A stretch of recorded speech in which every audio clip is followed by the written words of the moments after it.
Hi, this is Sagarika सोना सुमन और आप मुझे देख रहे हैं फिल्मी बीट पे। हाय सागरिका, वेलकम टू फिल्मी बीट। हाय। सबसे पहले मैं आपसे जानना चाहूँगी राज कुंद्रा का बारे में जो आपने डिटेल्स दी जी। है, आप खुद आपको ऑफर आया था जी। तो उसके बारे में थोड़ा स्टार्ट करने से पहले थोड़ा सा डिटेल जानना चाहूँगी हमारे व्यूअर्स के लिए। जी। कैसे हुआ था, कब हुआ था, और जो भी आप बताना चाहो। ये लास्ट लॉकडाउन की बात है, अगस्त की, जब मुझे कनेक्टिंग कॉल आया था एंड वो लोग मुझे वेब सीरीज़ के लिए मुझे ऑफ़र किया। तो जब बात हुई तो वो लोग वीडियो कॉल की डिमांड करने लगे कि आपको ऑडिशन लेना है। बट जब मैं वीडियो कॉल पे आई तो उन लोगों की बातें बिल्कुल पूरी तरीके से अलग हो चुकी थी। उन लोगों ने मुझे न्यूड ऑडिशन के लिए मुझसे डिमांड किया वीडियो कॉल पे, जिसके लिए मैंने मना कर दिया था। बट मैं जानना चाहती थी कि ये कौन से लोग हैं जो इस तरह की बातें कर रहे हैं और जो वेब सीरीज़ का झांसा देकर उसके बाद फिर न्यूड ऑडिशन के बारे में बातें कर रहे हैं। तो उसके बाद फिर उन लोगों के बारे में मैं बहुत जानने की कोशिश की। तब पता चला मुझे कि उस कंपनी के जो ओनर हैं वो राज कुंद्रा हैं और वो लोग अपनी कंपनी से एक वेब सीरीज़ बनाने की तैयारी कर रहे हैं, जिसके लिए मुझे काम के लिए ऑफ़र मिला था। बट ऐसी कोई बात नहीं थी, वेब सीरीज़ का झांसा दिया जा रहा था। ओके, तो जब हम देखते हैं कोई भी ऐसे स्ट्रगलिंग मॉडल या एक्टर जब भी ऐसी कुछ बड़ा खुलासा करता है या किसी बड़े इंसान का शख्सियत का नाम लेते हैं, तो या तो दो चीज़ होता है, या तो लोग जो हैं उसे सपोर्ट करते हैं या तो लोग जो हैं उसे अक्यूज़ करते हैं। लाइक विक्टिम और अक्यूज़, ये दो चीज़ें होती हैं। सो आपके साथ क्या क्या चीज़ें हुई जब यहाँ आप उनके बारे में बोल रहे थे? आई एम श्योर बिकॉज जब आपने इतने बड़े लोगों का नाम लिया राज कुंद्रा के बारे में, तो आपको भी काफ़ी थ्रेड कॉल्स और ये सारी चीज़ें आने लगी, तो वो सब चीज़ें आप कैसे मैनेज करते हो? एक्चुअली मुझे भगवान जी पे बहुत बिलीव है, तो वो मेरे साथ है। और सबसे बड़ी बात होती है इंसान की फैमिली कितना साथ देती है। तो मैं हमेशा सच हूँ, सच्चाई के लिए लड़ रही हूँ, तो मेरी फैमिली भी मेरे साथ है। तो हाँ, कभी कभी धमकियाँ जो आ रही हैं वो मेंटली ज़रूर डिस्टर्ब करती हैं। और पिछले 2 दिन पहले मैं काफ़ी ज़्यादा बीमार हो गई थी, मुझे हॉस्पिटलाइज भी होना पड़ा। But now I am fresh and मैं अभी अच्छा फील कर रही हूँ और मैं पूरे तरीके से लड़ने के लिए तैयार हूँ, क्योंकि मैं सच के लिए लड़ रही हूँ। ओके, सो अगर मैं आपको पूछूं तो आपने थोड़े दिन पहले कुछ ओशीवाला पुलिस स्टेशन में जाके कंप्लेंट भी की थी। सो वो कंप्लेंट कहाँ तक पहुँची है और उसके बारे में कुछ अगर आप बताओ तो। जी, उसकी कंप्लेंट की कार्रवाई चल रही है। जैसे ही कुछ अपडेट आती है मैं आपको ज़रूर शेयर करूँगी। आपके लाइफ के लिए भी कुछ थ्रेट आए हैं कि आपको जान से मार देंगे, ऐसा कुछ? जी, काफ़ी कुछ आया। धमकियाँ बहुत मिल रही हैं, बहुत गलत बोल रहे हैं लोग और बहुत गंदी बातें भी कर रहे हैं और जान से मारने की धमकी भी दे रहे हैं और रेप के बारे में भी कह रहे हैं। बट मैं उन लोगों से ये कहना चाहती हूँ कि मैं बिल्कुल डरने वाली नहीं हूँ, क्योंकि मैं सच के लिए लड़ रही हूँ और मुझे ऐसी धमकियों से कोई डरा नहीं सकता अब। अभी जब आप ऐसा सुनते हो कि लोग ऐसे कहते हैं कि हाँ ये पब्लिसिटी स्टंट के लिए कर रही है या फिर पर्पसली ये चीज़ें कर रही है, बिकॉज मी टू जो है उसमें ऐसे लोग आके जो है खुद का नाम बना रहे हैं। सो ये सारे कमेंट्स आपको कितना बॉदर करते हैं? बिल्कुल नहीं करते हैं, क्योंकि ये ऐसी बातें तो हुई नहीं है कि राज कुंद्रा अरेस्ट होने के बाद मैंने ऐसी बातें कही। ऐसा बिल्कुल नहीं हुआ है। ये खुलासा मैंने फरवरी में ही कर दिया था। तो मुझे नहीं लगता है कि लोगों को ऐसा बोलना चाहिए कि ये जो भी चीज़ें चल रही है, जो भी मैं कर रही हूँ पब्लिसिटी स्टंट के लिए कर रही हूँ, ये ऐसा कुछ भी नहीं है। इसका खुलासा मैंने फैब में ही कर दिया था। जो भी मेरे साथ बैड एक्सपीरियंस हुआ मैंने शेयर किया था। मैं पुलिस के पास नहीं गई थी क्योंकि मुझे लगा था कि मीडिया के सामने कहना ज़्यादा अच्छा होगा मेरे लिए, तो मैंने अपनी पूरी बात मीडिया के सामने रखी थी। ओके, तो जैसे कि आपने कहा अभी कि फेब में आपने ये खुलासा किया था, लेकिन उस टाइम पे जो है इतना बड़ा इन्वेस्टिगेशन नहीं हुआ था या फिर इस चीज़ों को सीरियसली नहीं लिया गया था। अब जब राज कुंद्रा अरेस्ट हुए हैं तो आपका जो है वो आर्टिकल सामने आ रहा है, अब आपकी वो सारी चीज़ें, वीडियोस और जो आपने इंटरव्यूज दिए थे वो सामने आ रहे हैं। तो कहीं ना कहीं ये तो दर्शाता है कि आप सच्ची हो। लेकिन मार्केट में ऐसे सारे लोग भी हैं जो किसी बड़े नाम लेने से पहले 10 बार सोचते हैं कि अगर मैं लूँगी कहीं ना कहीं मुझे ही फंसा दिया या मुझे ही गायब कर दिया या मेरे साथ कुछ गलत हो गया, मेरी फैमिली के साथ कुछ गलत हो गया। तो क्या आपको ऐसे सब थॉट्स नहीं आते ये सब बोलने के पहले? नहीं, ऐसे थॉट्स नहीं आते मुझे, क्योंकि मेरी फैमिली मेरे साथ है और मेरी फैमिली ने ही कहा जो सच है उसके लिए लड़ना चाहिए। मेरे फादर हमेशा कहते हैं सच्चाई के लिए हमेशा लड़ो, क्योंकि सच्चाई का रास्ता मैं मानती हूँ कि कठिन बहुत होता है, लेकिन कभी ना कभी सच सामने आ ही जाता है। तो उसी तरीके से जो चीज़ें फरवरी में हुई थी उसकी सच्चाई आ गई। मैं ये भी कहना चाहती हूँ, फरवरी में जब मैंने प्रेस कॉन्फ्रेंस किया था तो पुलिस को या क्राइम ब्रांच वालों को थोड़ा तो कहीं लगा होगा कि मेरी बातों में सच्चाई है, तभी से इन्वेस्टिगेशन स्टार्ट हो गई थी उस टाइम से ही। अब जाके सच्चाई खुली है, तो लोगों को लग रहा होगा कि शायद मैं कहीं ना कहीं सही हूँ। शिल्पा शेट्टी से भी काफ़ी पूछताछ हुई है, जी। लेकिन अभी तक तो वो उनका नाम सामने नहीं आया है। इनफैक्ट लोग जो कह रहे हैं कि राज कुंद्रा अकेले ही डील करते थे, शिल्पा शेट्टी अभी जो है उनको बीच में घसीटा जा रहा है। इसके ऊपर आपको क्या कहना है? मैं यही कहना चाहूँगी, शिल्पा शेट्टी एक एक्ट्रेस है, बड़ा नाम है। उनके हस्बैंड राज कुंद्रा, तो कहीं ना कहीं उनके नाम को भी ख़राब किया जा रहा है। लेकिन मेरा ये भी दूसरी तरह कहना है कि अगर हस्बैंड कोई बिजनेस कर रहा है, किसी काम के लिए पर डे वो जा रहा है, शूट कर रहा है, बहुत सारी चीज़ें हो रही है, वो ऑलरेडी भी 2019 में उस कंपनी की डायरेक्टर रह चुकी हैं, तो मुझे नहीं लगता है कि उन्हें कुछ पता नहीं होगा। मेरा एक्सपीरियंस ये कहता है कि उन्हें सब कुछ पता होगा, बिकॉज हस्बैंड कुछ कर रहा है और वाइफ को ना पता हो, ऐसा तो हो ही नहीं सकता। वेल इनफैक्ट ये भी न्यूज़ आ रही थी, ये भी कहा जा रहा था कि जो है उन्होंने पूनम पांडे का, शलीन चोपड़ा का, इन सब के ऐप लॉन्च किए थे। इसके बाद वो अब जो है अगला ऐप शमिता शेट्टी का ही लेके आने वाले थे। जी। क्या आपको इसके बारे में कुछ होता? मैं ये कहना चाहती शमिता शेट्टी के बारे में कि मुझे नहीं लगता है कि अपने घर की, शिल्पा शेट्टी उनकी बहन है, तो मुझे नहीं लगता है कि वो शमिता शेट्टी को इस जो भी है वीडियोस वगैरह शूट करने वाले थे या इस तरीके के ऐप में वो लाने वाले थे। अगर वो वैसा ऐप अगर लॉन्च भी करने वाले थे तो कुछ अलग तरीके का वो ऐप होगा, लेकिन इस तरीके का पोर्न शूट तो नहीं हो सकता है। ओके एंड इसके अलावा जिस तरीके से हम देख रहे हैं, मतलब लोगों के नाम आते ही जा रहे हैं सामने, अभी यश ठाकुर का नाम आया, उसके बारे में आपको कितनी जानकारी है? उसके बारे में आप क्या कहना चाहते हैं? यश ठाकुर जो है वो एक मरा हुआ आदमी है, जिसको यश ठाकुर उर्फ जो अपने आप को बता रहे मैं यश ठाकुर हूँ, उनका नाम जो रियल है वो अरविंद कुमार श्रीवास्तव है। और वो पुलिस को गुमराह करने के लिए एक मरा हुआ आदमी का वो नाम ले रहे हैं। तो वो पुलिस को गुमराह करने के लिए एक मरा हुआ आदमी का नाम ले रहे हैं।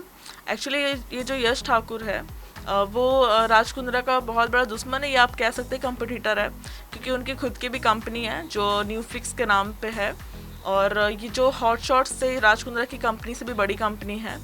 तो और अभी आप लोगों के सामने भी आ चुका है कि यश ठाकुर के अकाउंट से जो 5 करोड़ रुपए हैं वो पुलिस ने जब्त कर लिए हैं, और वो खुद भी HP में जॉब कर रहा था, और इस तरह से उनका कारोबार चल रहा था। सागरिका, आपको इतनी डिटेल इन्फॉर्मेशन कैसे पता चल रही है? आपको मतलब कोई बता रहा है या फिर आपके कॉन्टैक्ट्स है, आपके सोर्सेज है, आपको इतना ज़्यादा अंदर की चीज़ें कैसे पता चली? मेरे बहुत अच्छे सोर्सेज हैं, मेरे बहुत अच्छे कॉन्टैक्ट्स हैं, बिकॉज मैं 7 to 8 ईयर्स से फिल्म इंडस्ट्री में हूँ। तो जो मेरे अच्छे फ्रेंड्स हैं जो उनके लिंक में हैं, वो सामने तो नहीं आ रहे हैं, बट वो देख रहे हैं कि मैं जब सामने आ चुकी हूँ तो मेरे थ्रू वो पब्लिक के सामने या लोगों के सामने अपनी बात रख रहे हैं। तो इस तरह से मुझे इन्फॉर्मेशन मिल रही है। अभी तो जैसे कि अभी आपने कहा कि आपके दोस्त हैं इस इंडस्ट्री में और बाकी सारे लोग हैं, सो क्या कोई दोस्त आपके ऐसे थे जिनको ये ऑफर हुआ था आप ही की तरह और आपने उनको बताया या फिर बचाया, ऐसा कुछ अगर आप बताना चाहो? नहीं, मेरे दोस्त तो नहीं है, बट बिग बॉस की प्रतिभागी रह चुकी है। 2-3 लोग हैं जिनको इस तरह के ऑफर आए थे जो पर आर के हिसाब से था, बट पैसों के लेन देन को लेके बात उनकी जमी नहीं, तो वो की नहीं। और मेरी कोई पर्सनल वैसी दोस्त नहीं है। ओके, सो आप पैसे की अगर बात की है तो आप बताना चाहोगे आपको कितने ऑफर हुए थे और क्या कुछ आपके साथ टर्म्स कंडीशन थे? जब लास्ट टाइम जब बात हुई थी वीडियो कॉल पे, तो वो 50,000 रुपीज़ हाफ एन आवर का स्ट्रीमिंग के लिए दे रहे थे। बट जब दिसंबर में मुझे एक कॉल आया था कोऑर्डिनेटर का, जो कि उमेश कामत और राज कुंद्रा की कंपनी के लिए काम करता था, तो उसकी तरफ से मुझे 1 लाख पर आवर का लाइव स्ट्रीम शो जो होते हैं उसके लिए, स्ट्रीमिंग शो लाइव जो होते हैं लाइव स्ट्रीम शो, उसके लिए मुझे आया था ऑफ़र। तो आपको उन्होंने बोला क्या था, लाइक करना क्या आपको? मुझे करना उसमें ऐसा होता है कि लाइव स्ट्रीमिंग चलती है और लाइव स्ट्रीम शो करना पड़ता है। उसमें एक एक करके कपड़े निकालने होते हैं और अंदर से स्किन कलर का कुछ ड्रेस होता है, वो पहनी होती है मॉडल्स, और उस तरह से किया जाता है। तो क्या उन्होंने कुछ कहा था कि स्क्रिप्ट देंगे या फिर किस तरीके से क्या होगा? नहीं, लोग लाइव होते हैं, उनको इंटरटेन करना होता है और धीरे धीरे करके उनको इंटरटेन करते करते एक ही कपड़े निकालने होते हैं, और फिर जब लास्ट का आपका जो ब्रा होता है वो निकालना होता है, और वो एक्चुअली क्लियर तो नहीं दिखाते स्क्रीन पे, बट फेस पे वो फेस पे दिखाते हैं, फिर लाइट फेस पे आ जाती है। उस तरह से उनका पूरा लाइव शो चलता है। उसके लिए वो पर आवर का अलग अलग मॉडल्स का अलग अलग रेट होता है। तो उन्होंने ये ऐसा कुछ कंडीशन रखे रहेंगे, लाइक यूजुअली लोग 50-50, 70-30 या फिर ऐसे कुछ डिमांड करते हैं, तो उन्होंने भी बताया था कि कंपनी कितना लेगी और आपको कितना देंगे? नहीं, लाइव जो कोऑर्डिनेटर जो था वो उनके लिए भी काम कर रहा था और उनसे ही मेरी बात हुई थी, उनका ही मुझे ऑफ़र आया था। जो उनके लिए कोऑर्डिनेटर्स एक्चुअली हॉट शॉट्स हो गया या लाइव स्ट्रीमिंग हो गया, कितने सारे जो ऐप हैं उसके 10-12 कोऑर्डिनेटर्स होते हैं जो मॉडल से बात करते हैं, मॉडल्स को फाइनल करते हैं, तो उनका ही कॉल आया था मुझे। सो कभी लाइक आपका राज कुंद्रा से मिलना हुआ या फिर बात हुई या फिर कोई मीटिंग के लिए आपको कहा गया था कि अगर आप फाइनल हो जाओगे तो आपको ऑफिस आके जो है बात करनी होगी, ऐसा कुछ? हाँ, उमेश कामत जी से ऐसी बात हुई थी, बट जब वीडियो कॉल पे उमेश कामत आए थे तो बीच में जो सेंटर में जो बंदा बैठा था वो राज कुंद्रा ही थे।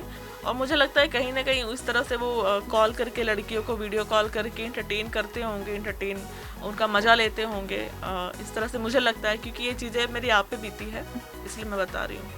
ओके, दैट मीन्स कि आप उनके ऑफिस जाके नहीं मिले, लेकिन आपने वीडियो कॉल पे राज कुंद्रा जी से मतलब बात की है वहाँ पे आप उनसे? हाँ, मैंने हाय हेलो किया बट उनका कोई आंसर नहीं आया, ताकि उनकी पोल खुल ना जाए, क्योंकि वो अपने आप को कवर करके बैठे हुए थे, बट आई एम श्योर वो राज कुंद्रा ही था।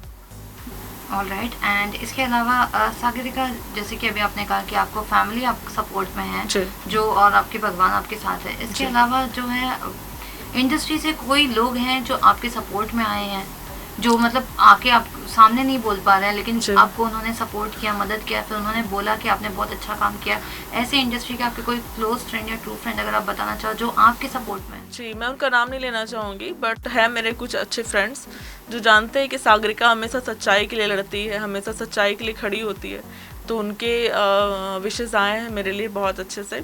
बहुत सारी कॉल्स भी आई है जिन्होंने कहा कि एकदम डरना मत, एकदम निडर होकर लड़ना, और जो भी इस तरह से रैकेट्स चल रहे हैं उनका खुलासा करना।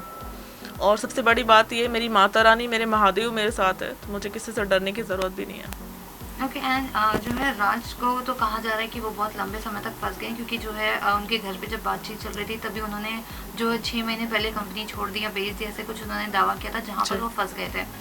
सो आपसे मैं ये जानना चाहूँगी कि लाइक उनका ये एक ही ऐप था या फिर और भी कई ऐप्स है? बिकॉज आपके सोर्सेज है, आपके इन्फॉर्मेशन है, तो आपको तो पता ही होगा कि वो एक ऐप चला रहे थे या और 3-4 ऐप्स थे उनके? नहीं, उसके बहुत सारे ऐप्स हैं। जिस तरह से उमेश कामत से मेरी बात हुई थी वीडियो कॉल पे, जब मैं पूछताछ कर रही थी, तभी उसने ही कहा था कि इनके बहुत सारे ऐप चल रहे हैं और बहुत बड़ा इनका बिजनेस है। तो मैं समझ चुकी थी इनका एक ऐप नहीं, इनके बहुत जगह हाथ पैर पाँव पसारे हुए हैं इसके। ओके, सो ऐसे फिर आए दिन तो काफ़ी सारी लड़कियों के साथ ये चीज़ें होती रहती हैं इंडस्ट्री में, हम ये आए तौर पे सुनते रहते हैं, लेकिन आपने जो मीटू के अगेंस्ट इतना बड़ा आपने वॉइस उठाया है राज कुंद्रा के अगेंस्ट, आपको क्या लगता है कि आने वाले वक्त में आपके साथ नया हो पाएगा या फिर पैसे खिलाकर राज कुंद्रा निकल जाएंगे? जी, मुझे लगता है बिल्कुल न्याय हो पाएगा, क्योंकि जो चीज़ें फरवरी में स्टार्ट हुई थी उसका खुलासा अब जाके हुआ है, थोड़ा देरी सही, लेकिन ज़रूर जो सच्चाई है लोगों के सामने ज़रूर आएगी। और मुझे अपने भारतीय जो हमारे अदालत हैं, जो हाई कोर्ट हैं, जो भी ये संविधान है, उस पर हमें बहुत भरोसा है, और मेरे साथ भी न्याय होगा और हमारे संविधान के साथ भी न्याय होगा। ओके, और सारिका, जैसे कि आप उमेश जी का नाम ले रहे हो जो कोऑर्डिनेटर आपके साथ कर रहे थे, उनको आपका नंबर कहाँ से मिला? लाइक कैसे आप उनके साथ टच में आए या आपको इसके लिए अप्रोच किया गया, पहली बार कैसे मिले? अगर आप वो चीज़ें बता सकते हो। मेरा एक कोऑर्डिनेटर है जिसके थ्रू मैं काम करती थी, छोटू नाम था उसका, उसके थ्रू मेरी उमेश कामत से बात हुई थी, उसने मुझे वहाँ पे अप्रोच किया था, बट एक्चुअल में उसको भी नहीं पता था कि वो इस चीज़ के लिए मुझे ऑफ़र करेगा, क्योंकि जब छोटू से बात हुई थी तो उसने कहा था वेब सीरीज़ है, आप एक बार बात कर लेना, तो वेब सीरीज़ के लिए हमारी बात चल रही थी, बट वीडियो कॉल पर आने के बाद पूरी बात बदल चुकी थी। तो इस तरह से और भी मेरे 2-3 कोऑर्डिनेटर्स हैं जिनके थ्रू मैं काम करती हूँ। आपका क्या रिएक्शन था जब उन्होंने वीडियो कॉल पे लाइक टोटली कॉन्वर्सेशन चेंज कर दी? तो आप शॉक हुए, आपको झटका लगा, या फिर आप सोचे ये क्या हो रहा है, ये वही इंसान है? मैं बहुत शॉक्ड हो गई, बहुत भड़क भी रही थी मैं कि अभी आपने वेब सीरीज़ के लिए बात किया और अब आप इस तरह से आपत्तिजनक बातें कर रहे हो। तो वो लोग मुझे समझाने लगे, पैसे का लालच देने लगे, तो कहीं ना कहीं मुझे लगता है कि वो लड़कियों के साथ इस तरह का झांसा देकर वेब सीरीज़ को लेके और फिर बाद में इस तरह की बातें करके, और जब देखते होंगे लड़कियों को बहुत मुसीबत है, क्योंकि लॉकडाउन का टाइम चल रहा था उस टाइम पे, और वो लोग देख रहे थे कि लड़कियों को मुसीबत है, क्योंकि मुंबई में सर्वाइव करना बहुत ही मुश्किल होता है। तो उन लोगों को लग रहा था कि लड़कियों को इस तरह से आसानी से फंसाया जा सकता है, जिस तरह से मुझे झांसा दिया गया था। ओके, इसके अलावा म्यूज़िक कंपनी की भी अगर बात करो तो वहाँ पर भी आपके साथ ऐसे ही कुछ हुआ था, अगर आप जी बता सके तो। जी, एक बड़ी म्यूज़िक कंपनी है, उसके वो ओनर हैं। उनसे मीटिंग की बातचीत हुई थी। एक्चुअली मैं उनके एक एल्बम में काम करने वाली थी, तो उन्होंने मुझे इनवाइट किया था। ऑफिस में वो नहीं थे उस टाइम पे। उन्होंने कहा कि कुछ लोग आए हुए हैं हमारे फॉरेन से, उनसे मीटिंग है, तो आप हमारे वहाँ पे होटल में आ जाओ, वहाँ पे हम मिलके बैठ के बात कर लेते हैं, जो भी चीज़ें सामने सामने हो जाएंगी।